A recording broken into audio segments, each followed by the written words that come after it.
जो औरत तुम्हें संभोग सुख देती है तुम उसके विवश हो जाते हो और तुम्हें उसकी बात माननी ही पड़ती है। इसलिए हर महापुरुष ने ये कहा है कि जिसने काम वेग पर विजय पा ली उसने सब कुछ जीत लिया। लेकिन ये बात काफी समय बाद मुझे समझ आई। ऋचा से शादी हुई तो घर में सब खुश थे। एक सुंदर कामुक पत्नी घर से ऊपर से घर का सारा काम करने में दक्ष थी। माँ पिताजी तो खुश थे ही, लेकिन मैं भी बहुत खुश था। शादी के 4 साल बाद माँ की मृत्यु हो गई। घर की सारी जिम्मेदारी ऋचा पर आ गई और घर वालों के प्रति उसका व्यवहार भी बदलने लगा। कई बार मैंने उसे मना किया पर वो नहीं मानती, अपने मन करती।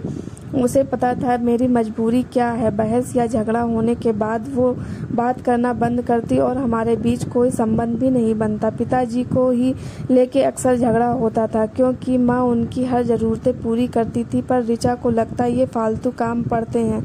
एक दिन ऋचा बाथरूम में नहा कर निकली थी, तभी नीचे पापा भी चलते हुए आगे ऋचा से बस तौलिया लपेटी थी। पापा उसी समय अपनी नज़र चुराकर अंदर चले गए और शर्मिंदा हो गए। ऋचा को भी ये बात लगी। शाम को वापस आने ऋचा ने बताया कि ऐसी बात हुई है घर पर इसमें पापा की गलती नहीं है। मैंने ऋचा से बोला तुम्हें इस बात का ध्यान रखना चाहिए कि घर में पापा हैं तो तुम्हें तौलिया लपेट के आने की क्या ज़रूरत थी। इस पर उसने मुझसे बहुत कड़े शब्दों में कहा कि क्या ये घर मेरा नहीं है? क्या मैं अपने घर में अपने हिसाब से घूम नहीं सकती?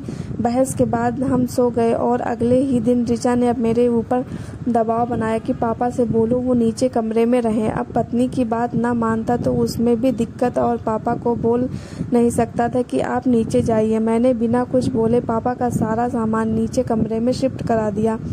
पापा ने बोला बेटा नीचे बंद लगता है, घुटन सी होती है। मैंने भी बोल दिया। पापा मम्मी के न रहने के बाद ऋचा के ऊपर घर की जिम्मेदारी बढ़ गई है और उसे थोड़े प्राइवेसी की ज़रूरत होती है। पापा समझ गए थे कि मैं उस दिन वाले वाक्य की बात कर रहा हूँ। पापा ने कुछ बोला नहीं, सिर्फ सिर हिलाते हुए अपनी छड़ी पकड़ी और धीरे धीरे अंदर चले गए। 10 दिन बाद पापा ने हमारे लिए दुबई की टिकट बुक की। 15 दिन लंबे वेकेशन की और बोला जाओ बेटा, बहू के जोर बहुत जिम्मेदारी है, उसे घुमा लाओ। ऑफिस से छुट्टी लेने के बाद मैं और ऋचा दोनों घूमने जाते हैं। 16 दिन जब वापस आते हैं तो देखते हैं घर के बाहर ताला लगा रहता है। हम पापा को फ़ोन मिलाते हैं पर वो उठाते नहीं है। ऋचा गुस्सा होने लगती है और पापा को भला बुरा बोलते हैं और मुझसे कहती है अगर पापा को ऐसे ही चलता था तो हम लोग को अलग कर देना पड़ेगा। तभी पापा के दोस्त माथुर अंकल का फ़ोन आता है और वो बोलते हैं रुको बेटा आता हूँ। अपनी काले रंग की एक्टिवा पर 5 मिनट में माथुर अंकल आते हैं और एक चाबी और एक पेपर हमें देते हैं और बोलते हैं बेटा ये फ्लैट तुम्हारा नया घर है, इस घर को तुम्हारे पापा बेच दिए हैं। हम दोनों को गुस्सा आई। हमने बोला पापा कहाँ हैं? इस पर माथुर अंकल ने कहा ये मैं नहीं बता सकता।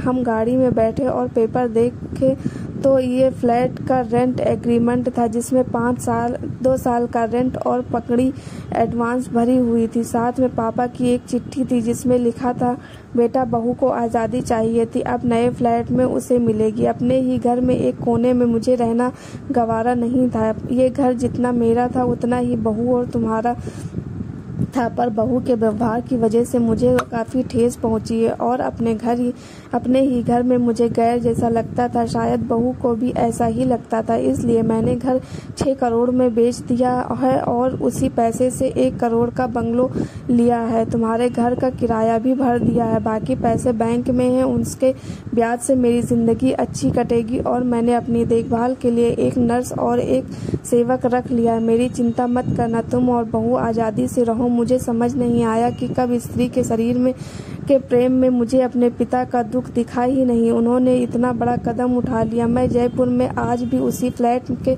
किराए पर हूँ, पर अब इस बात को 6 साल हो गए। पापा की कीमत अब समझ आती है मुझे भी और मेरी पत्नी को भी। दुनिया वालों के नज़र में मेरे पापा ने अपने बच्चों के साथ गलत किया। लोग उन्हें कोसते हैं कि आप कैसे बाप हैं, अपनी आज़ादी के लिए बच्चों को नरक में डाल दिया। लेकिन पापा ने आज तक अंदर की बात किसी से नहीं कही है।